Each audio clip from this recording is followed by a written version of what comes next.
Hello and welcome back. My name is Graham Brown. This is the Storytelling Organization, which is really all about how you, as a team, as an organization, as a brand, as a corporate leader, can tell better stories.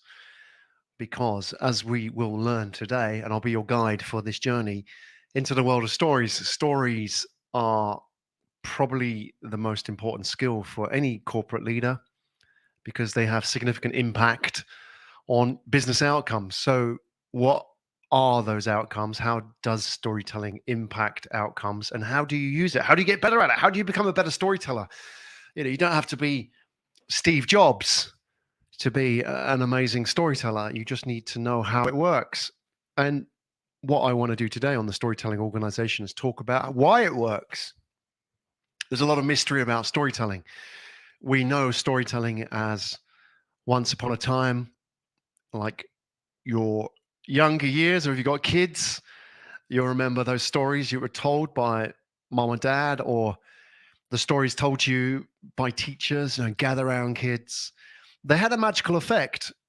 They took us on magic carpet rides, literally. They made us imagine, make believe. And when we grow up, we tend to think that stories are child's play somehow, and therefore they don't belong in the world of corporate. So, what I want to do today is just look at how you can use stories very effectively and what kind of outcomes you can expect from it. Now, one of the things I do is working in podcasts. I also coach people, train people in podcasting and storytelling. Some time ago, I was working with a group of startup founders. And as you can imagine, being a startup founder, you're not only chief sales guy, chief developer, chief designer, chief throwing out the rubbish at night person, also the chief storyteller. You are the person who is out there on stage pitching, hiring, selling, which is all a part of storytelling. This time I was coaching, training in a masterclass, a group of startup founders. And after the session, one of the startup founders pulled me aside and he said, Graham, I don't want to tell a story. I want to tell the truth. And I said to this chap, let's call him Alvin. Alvin, if you don't tell a story, I want to know what your truth is. And the reason why I'm sharing that with you is because a lot of people out there have this idea that stories are somehow a conflation or a fabrication of the truth. And that is a natural way of thinking because when we were kids, we used to get scolded by parents and teachers for saying, don't go tell stories, little Graham, as if somehow that was lying. And yet, the reality is, storytelling is reality. So let me explain. In marketing, we have two concepts. And these will help you understand what storytelling is. You have the content, which you share with people. That could be what you talk about. That could be your data. And you have the context, which wraps that content up in a package. And people don't buy content, they buy context. They don't buy stuff, they buy what stuff does for them. Now, I'll give you an example. When you are a startup founder like Alvin and you are raising funds, the data is the spreadsheet. That's the content. This is what we're about. But investors don't invest in spreadsheets. They invest in you. They invest in the story, which is your journey, your pitch to the promised land. And yet it's the same content, but packaged in different ways. And that is storytelling. Storytelling is like laying a brick. If you're a bricklayer, you can choose to lay one brick, you can choose to build a wall, or you can build the Sistine Chapel. It's the same brick, same action, but completely different outcomes. And the outcomes are shaped by the stories that you tell. So, one thing I do is I work with storytellers, corporate leaders, and help them tell better stories. These could be MBB consultancies, private banks, financial services, fintech, government agencies, SaaS platforms, airlines, even. I help them and their business leaders tell better stories. And I also help them get on other people's podcasts, get on stages where they can share the conversations that matter with people who care on a global audience, on a global stage. That could be your sales message, your pricing strategy. It could be recruitment. It could be fundraising. It's all storytelling. So when you look, for example, at your business and you see your sales, your profit and loss statement, these are lagging indicators. These are downstream metrics. So what lies upstream? Downstream at the mouth of the river, going into the ocean, those are your results. But upstream, if you want to get to the source, if you want to change the direction of the river, you have to influence the direction of the river. And that is storytelling. And storytelling is the big force multiplier in business. And the Alvins of this world believe, because they've been prepped and influenced by media, that we make decisions with data. But the reality is that people buy on emotion and justify with logic. They'll happily tell you why they did something, but not talk about the emotion. The real reason why they did that, the real reason I bought this iPhone wasn't necessarily because of all the features. Sure, when you ask me, that's what I'm going to say. But the reality is, it was the emotion. It was the deep down story that connected with my core. It was about personal identity. It was about status. It was about significance. Nobody in their right mind is going to stand up and say, yeah, I bought this iPhone because I wanted to look good. They'll get laughed at. So they have to justify it post purchase with a logical reason. It's like, I remember when mobile phones first came out, I was working in the industry. My mom at the time said, I want to get a mobile phone because what if I break down in the car? And that was very typical in the late 90s. What if I break down in the car? I'm a woman on my own. Yeah, it's a very logical, sound reason why I need a phone. But she never broke down in the car. And what did she use the phone for? Like everybody else, chatting with friends. Stories, data, emotion, logic. People think that we need data to make decisions. But look at the reality we have today. Climate change is an example. If you Google climate change, you'll find 1.1 billion page results.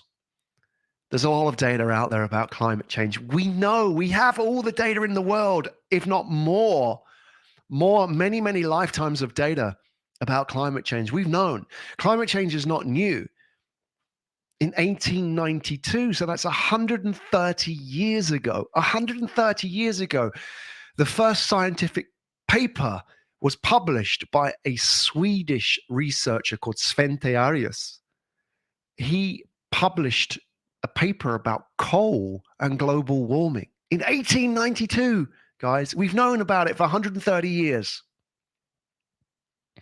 But it was only when a young Swedish teenager, Greta Thunberg, went before the world's leaders and told the story of your generation has robbed us. Your generation has let us down. Did people start thinking seriously about change? You see, if you want to create change, you don't need better data. You need better stories. So let's understand a little bit about the psychology of storytelling. How does a story influence your brain? Well, there are two ways that I want to talk about and share with you today on this podcast. One is the psychological phenomena of framing, and the second is the psychological need to connect. So let's talk about the first one, framing. Maps. You think about a map. Maps, I love maps. You've seen a map. You've had a map on your wall at some point, whether it's in your school, classroom, in your office, or at home. You know what a map looks like. And if I asked you to draw a map, you'd probably draw what is known as the Mercator projection. Now, the Mercator projection is a projection. It's a visualization, a rendition or interpretation of the world, because the world is not flat. The world is a slightly squashed 3D sphere. Now, that means if you want to turn a ball into a poster that sits on your wall, you have to interpret it, right? You have to change the layout in some way. And that's what we do. If you look at the Mercator projection as an example, look at Greenland at the top and then Africa. Greenland is huge. In fact, if you look at the size comparisons, Greenland is bigger on the Mercator projection than Africa, but actually, Africa is 15 times bigger in landmass in reality than Greenland. Greenland is tiny compared to Africa. That's a bit strange. That's not just like a small percentage, 15 times.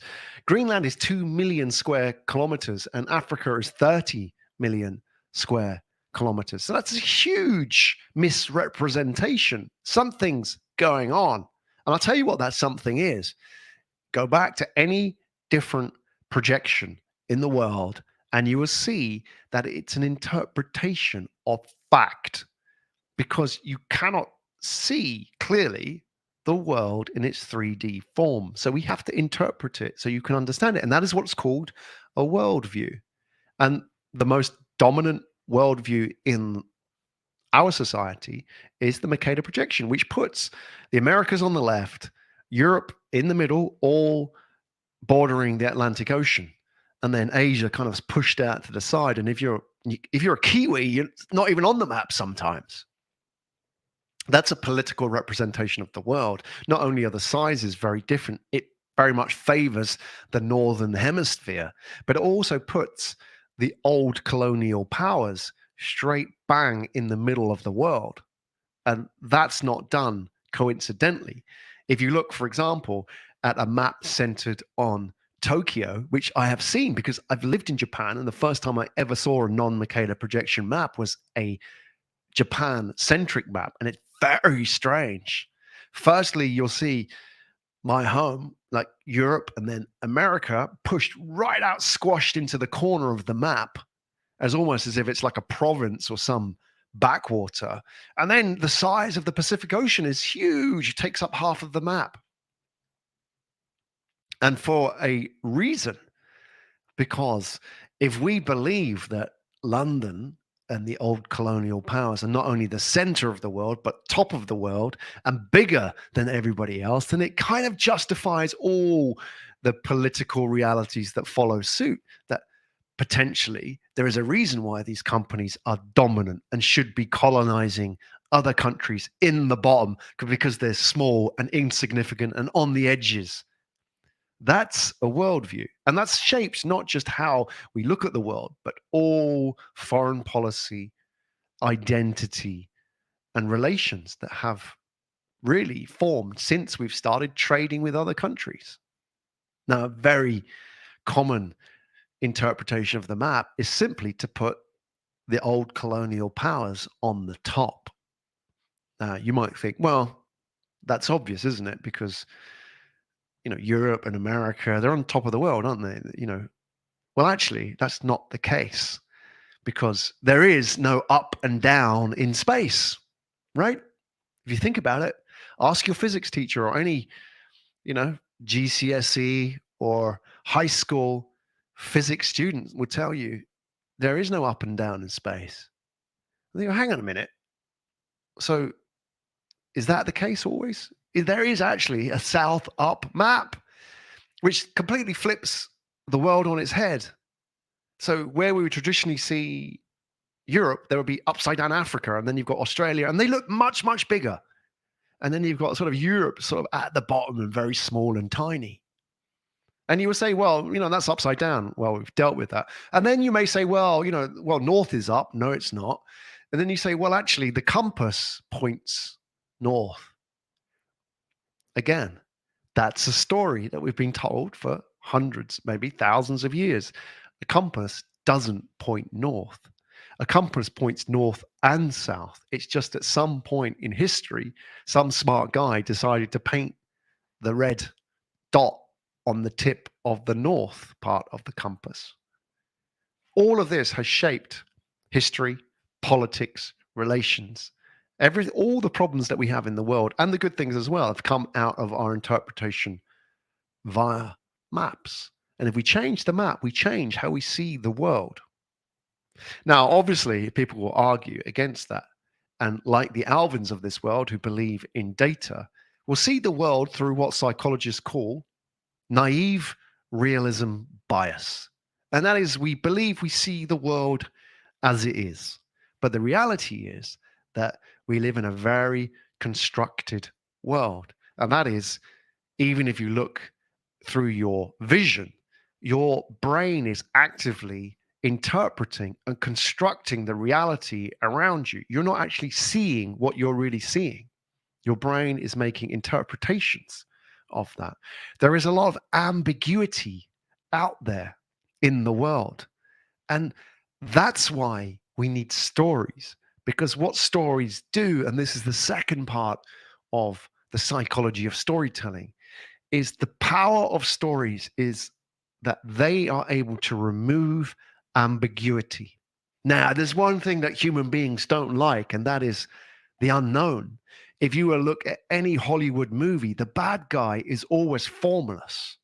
If you think about the Joker or Sauron in Lord of the Rings or that one from Harry Potter, they're often formless, they're non-human, and they generally have a deformed figure or face. There's a reason for that. It's because if it was a human being in a human form, we would be able to identify and understand it. But if it was formless or slightly different or disfigured, then it triggers that natural fear that we have in our psyche of things that we don't understand. Because if it doesn't look like a human, it won't behave like a human. It won't have the same capacity that a human has. Even if you look at some of the movies like Star Wars, you have the Emperor, who is the deformed figure. And then you have Darth Vader, who has inside him somewhere deep, as we discovered on the journey, a human heart, i.e., that at some point you could appeal to his humanity. And in that famous scene when Darth Vader saves Luke but was killed by the Emperor, we see that even the bad guy who was once a human could recover himself and become human again. But as for the guy who's all disfigured and monstrous, no, we don't know about that guy. We don't like him because he's not a guy at all. He's just some alien.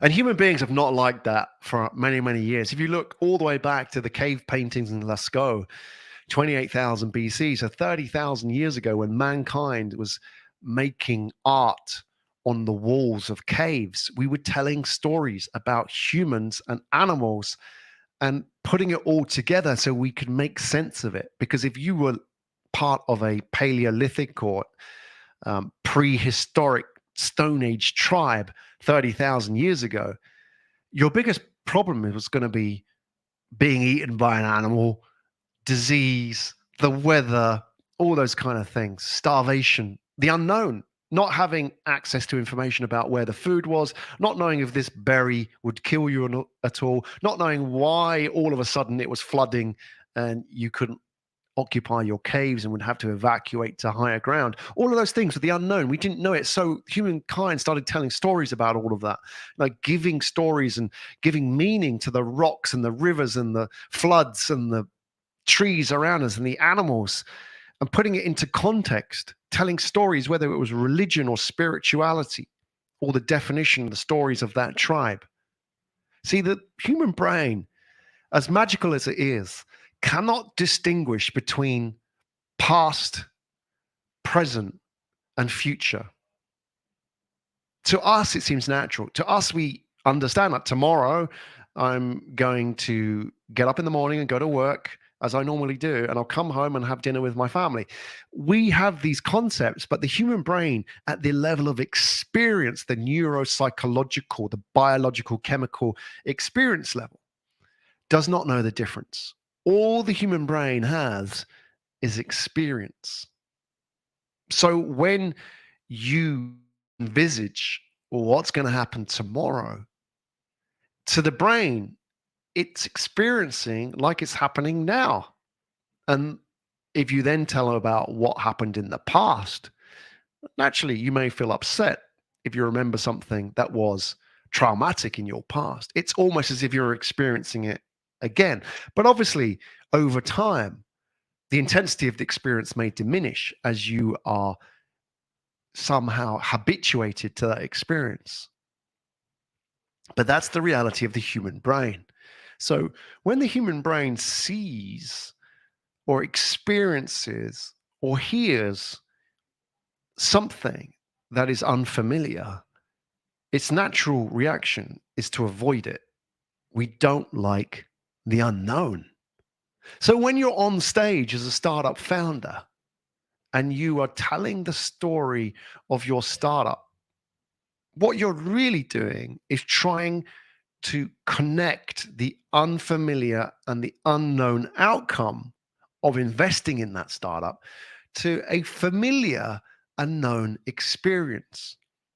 Because as much as the brain is magical, you can hack it, meaning that if I want you to invest in my company, you're essentially putting your money into an unknown outcome. You're not investing in Coca-Cola or IBM, which you know are going to produce a guaranteed return, maybe 7%, 8% return on investment year on year. But in my startup, could be 10,000% or it could be nothing. You just don't know. You don't know me. You don't know my company. You don't know this industry. It's a bet. So, how do you de risk that bet? Well, what you do is when you stand up and show the data about your company and the spreadsheets, you don't just give them the fact, you connect that outcome, which is unknown, with a familiar story, with the familiar past. So when Steve Jobs stood on stage and he held up his iPod, the first time he showed the iPod to the Apple team, he didn't stand up and present the data. He didn't say to everybody, this is the best MP3 player in the world, because nobody knew what an MP3 player was and what the best one should look or sound like. So what Steve Jobs did was stood up in front of everybody and he connected an unknown outcome, which was buying the iPod, to a familiar past experience. Steve Jobs' pitch to the audience was, this is a tool for the heart. And his choice of words were deliberate, because what Steve Jobs knew was that people had no experience of an MP3 player, very little at the time. But what they did know and could connect with was the heart. They could connect with their favorite song, that song from their childhood, that song that reminded them of that girl, or that song that reminded them of their summer holiday. These are good, bittersweet, happy, sad experiences. We feel them. When you hear a song, you immediately feel an emotion. And Steve Jobs connected the unfamiliar outcome of the iPod and buying it to the familiar experience of music, emotion, and connection. And that's what good storytellers do. If you think about what storytelling is, it isn't the fabrication or the conflation of truth, but it is the telling of truth. Because we interpret the world through the lens, through the frame of the story which you give us. Until that point, it's all data, it's all ambiguous. A great storyteller knows that. He or she knows how to take that data and package it into something that's meaningful to you, something that talks to your inner core and your emotion. As the author and civil rights activist Maya Angelou once wrote, people will forget what you told them, but they will always remember how you made them feel. And that is the power of story. You will remember the stories from many years ago, and I can relate to you childhood nursery rhymes, fables, fairy tales that were told to me from 45 plus years ago. I can remember them like that. I'm not actively remembering. I can remember songs, lyrics of songs. I heard a song the other day which I hadn't heard for 30 years, but as soon as I heard it, I remembered every single lyric. Where was that stored? The reason I remembered it is because the emotion attached to it. And that is the emotion you need to tap into as a corporate leader, whether it's standing on stage, raising funds for your startup, hiring people to join you on that journey that is your business and your startup, selling to a client who doesn't know what the outcome of your business will be. Any of that is storytelling. So I give it to you now that that's what the storytelling organization is about. It's not hiring a branding agency to fabricate that story for you, but to go back to your existing, your own people and give them the tools to tell that story in an authentic way. So you've been listening to the Storytelling Organization, which is a journey into the heart of what it means to empower your people to tell stories in an authentic way and to unlock that human potential within your brand, your team, or your startup. My name's Graham Brown. Hopefully, you've enjoyed this journey with me. We're only getting started. If you like this podcast, if you like this episode, then please check out the other podcasts as well. Check out the episodes. Love to hear what you hear, what you feel, what you think about the content in this podcast. You know where to find me, Graham Brown on LinkedIn.